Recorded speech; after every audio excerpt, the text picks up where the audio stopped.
এই ঘটনাটি ঘটার বেশ কিছুদিন আগে থেকেই মুসাব্বির তার স্ত্রীকে বাদীকে বলে আসছেন যে তার অনেক শত্রু, যে কোনো সময় হয়তো তার একটা বিপদ হতে পারে। হত্যাকারীরা বেশ কয়েকদিন যাবতই হয়তো উনাকে অনুসরণ করেছেন।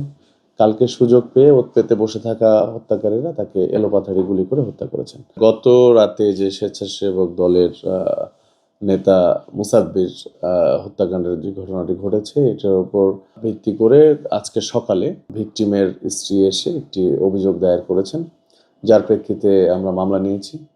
তো অভিযোগে যেটি এসছে যে অজ্ঞাতনামা ৪-৫ জন আসামি ওনার স্বামীকে এলোপাথাড়ি গুলি করে হত্যা করেছে এবং আরেকজনকে আহত করেছে। তো গতকালকে সিসি ক্যামেরা ফুটেজে আপনারা দেখেছেন যে আমরা ২ জন ব্যক্তিকে দেখেছি, যারা প্রাথমিকভাবে আমাদের আসামি মনে হচ্ছে। তো তাদের গ্রেপ্তারে আমাদের অভিযান চলমান রয়েছে।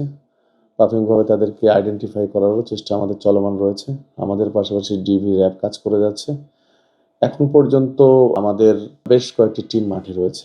আমাদের যেটি মনে হচ্ছে যে ওই যে রাস্তা কিংবা যে গলিটি আপনারা দেখেছেন, মুসাব্বির এবং তার যারা অনুসারী রয়েছেন, ওনারা প্রায় দিনই সন্ধ্যার পরে ওখানে আড্ডা দেওয়ার পরে ওই রাস্তা ধরে ওনারা বাসায় ফেরেন। সব মশার বিরুদ্ধে সুরক্ষা দিতে এলো বসুন্ধরা এক্সট্রিম অ্যারোসল, মশার বিরুদ্ধে এক্সট্রিম সুরক্ষা। আমাদের মনে হচ্ছে যে হত্যাকারীরা বেশ কয়েকদিন যাবতই হয়তো ওনাকে অনুসরণ করেছেন। কালকে সুযোগ পেয়ে ওৎ পেতে বসে থাকা হত্যাকারীরা তাকে এলোপাথাড়ি গুলি করে হত্যা করেছেন।